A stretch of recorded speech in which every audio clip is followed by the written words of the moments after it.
ప్రముఖ నటుడు రాజేంద్ర ప్రసాద్ గారి ఇంటిలో విషాదం సినిమా లోకం అంతటికీ తన ఇంట్లో జరిగినట్లు భావించారు. సినీ ప్రపంచం అంతా శోక సముద్రంలో మునిగింది. రాజేంద్ర ప్రసాద్ ఒక్కగానొక కుమార్తె గాయత్రి గారు హఠాత్తుగా కార్డియాక్ అరెస్ట్తో కన్నుమూశారు. రాజేంద్ర ప్రసాద్ చాముండేశ్వరి దేవ దంపతులకి 1981 సెప్టెంబర్ 5 టీచర్స్ డే నాడు వివాహం జరిగింది. చాముండేశ్వరి దేవి గారు ప్రముఖ నటి రమాప్రభ అక్కయ్య కూతురు. చాముండేశ్వరి గారికి చిన్నతనంలో తల్లి చనిపోవడం వల్ల చిన్నమైన రమాప్రభ గారి ఇంటిలోనే ఆమె పెరిగింది.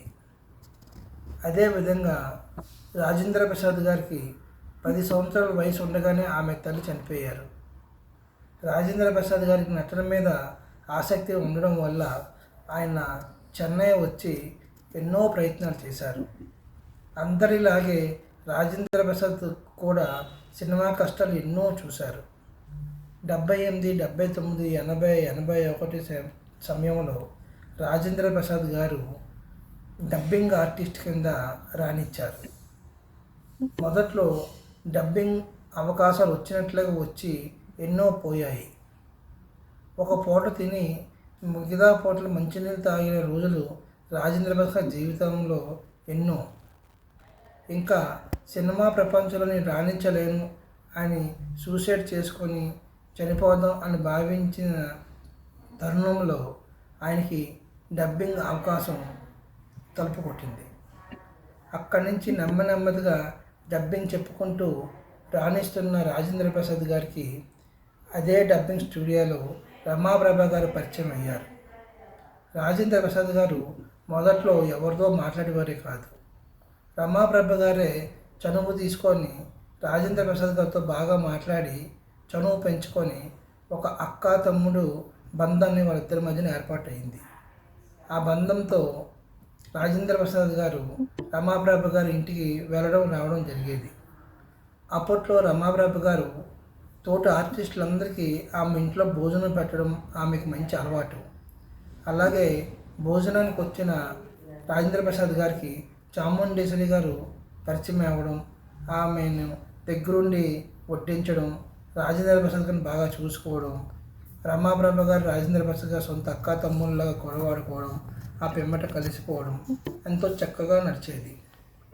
అలాగే రాజేంద్ర ప్రసాద్ గారు ఒకరోజు చాముండేశ్వరి గారి మీద గట్టిగా గొడవ పడగా గసరగా చాముండేశ్వరి అమ్మమ్మ గారు ఎందుకురా అమ్మాయి మీద రా గసురుతున్నావు, ఏదో నీ సొంత భార్యలాగా అన్నారు. వెంటనే రాజేంద్ర ప్రసాద్ గారికి ఏదో మంచి ఆలోచన అని చెప్పి 2 రోజులు ఆలోచించి అదే భావం చాము గారు చెప్పారు, మనం పెళ్లి చేసుకుంటే ఎలా ఉంటుందని. ఆ విషయం చాముండేశ్వరి గారు రమాప్రభ గారు దృష్టిలో పెట్టారు. అది విన్న రమాప్రభ గారు వెంటనే స్పందించకుండా కొంతకాలం విజయవాడ ఫంక్షన్కి వెళ్ళిన సమయంలో రాజేంద్ర ప్రసాద్ పిలిపించి మీ ఊరు వెళ్దాం పదా అనగా రాజేంద్ర ప్రసాద్ గారు సొంత ఊరైన నెమ్మకూరు రమాప్రభ గారిని తీసుకెళ్ళడం జరిగింది. రమాప్రభ గారు రాజేంద్ర ప్రసాద్ నాన్నగారితో సరదాగా మాట్లాడుతున్న తరుణంలో చాముండేశ్వరి గారే చనువు చేసుకొని రాజేంద్ర ప్రసాద్ నాన్నగారితో మీ అబ్బాయి నన్ను పెళ్లి చేసుకుంటాను అంటున్నారండి, మీరేమంటారు అని సూటిగా అడిగారు.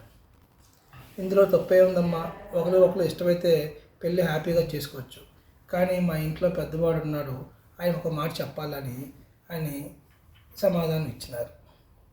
రాజేంద్ర ప్రసాద్ అన్నగారు అది విని తమ్ముడు ఇంకా స్థిరపడలేదు, వాడి ఆదాయం వాడు ఒక్కరికి సరిపోవట్లేదు, అది ఒక్కసారి బాగా ఆలోచించుకొని పెళ్లి చేసుకుంటే బాగుంటుందని సమాధానం ఇచ్చారు.